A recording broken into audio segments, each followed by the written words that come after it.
ہماری مدد کیوں نہیں ہو رہی؟ اس پر بھی ہلاکو خان کا واقعہ، میں پھر میری گفتگو ختم۔ علاؤ الدین خوارزم مسلمانوں کا بہت بڑا سپہ سالار ہے۔ وہ لاکھوں کی فوج لے کر ہلاکو خان کے مقابلے میں گیا۔ عین جب لڑائی کا موقع آیا تو علاؤ الدین خوارزم نے اپنی فوج کو واپس بھیج دیا اور خود بھی واپس پلٹ آیا کہ ہم نے نہیں لڑنا ہلاکو خان سے۔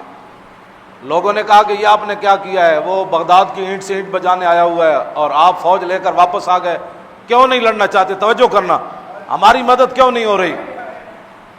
علاؤ الدین خوارزم کہنے لگا کہ میں ہلاکو خان کی فوج کا مقابلہ نہیں کر سکتا۔ اس نے کہا کیوں؟ اس نے کہا جو میں نے سنا نا اور جو میں نے دیکھا تم نے نہیں دیکھا۔ انہوں نے کہا تو نے کیا دیکھا؟ اس نے کہا کہ ہلاکو خان کی فوج کے سروں کے اوپر اولیاء کی روحیں اور فرشتے سایہ کر کر یہ لفظ کہہ رہے ہیں ہلاکو خان کی فوج کو کہ ایھا الکفرۃ اقتلوا الفجر، اوے بدکار کافرو ان بدبخت مسلمانوں کو خوب مارو۔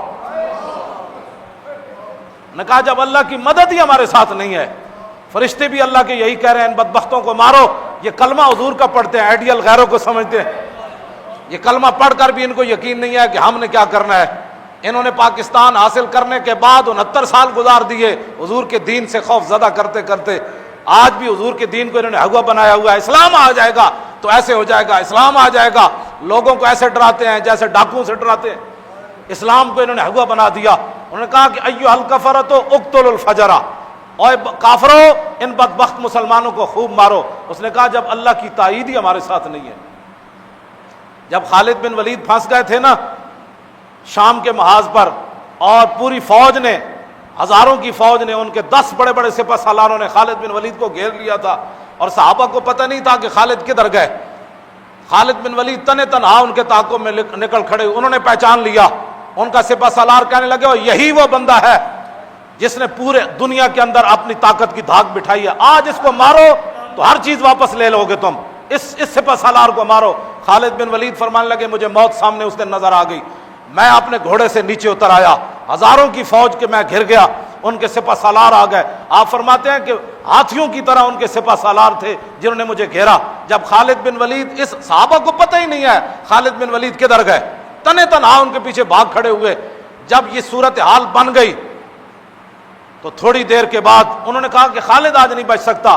تھوڑی دیر کے بعد پیچھے سے جناب آواز آ گئی، خالد بن ولید کے پیچھے حضرت کاکا آ رہے ہیں، حضرت مثنیٰ آ رہے ہیں، حضرت شرحبیل آ رہے ہیں، بڑے بڑے جرنیل صحابہ پیچھے سے گھوڑے دوڑاتے ہوئے آ گئے۔ کافروں کے اندر تھر تھلی مچ گئی۔ انہوں نے کہا کہ یہ کیا بنا ہے؟ آتے ہوئے انہوں نے ساری فوج کو بھگا دیا۔ تو خالد بن ولید نے فرمایا کہ آپ کو کس نے بتایا کہ میں ادھر پھنس گیا؟ انہوں نے کہا کیا بتائیں، کس نے بتایا؟ جب ہم جنگ ادھر بیٹھے ہوئے تھے تو آواز ہوا سے گزرتے ہوئے فرشتوں نے کہا تم ادھر بیٹھے ہو، خالد پھنس گیا۔ جب اللہ کی تائید ہو تو پھر ہوا میں فرشتے بھی جرنیلوں کو آ کر کہہ دیتے ہیں کہ تم یہاں بیٹھے ہو، خالد ادھر لڑ رہا ہے۔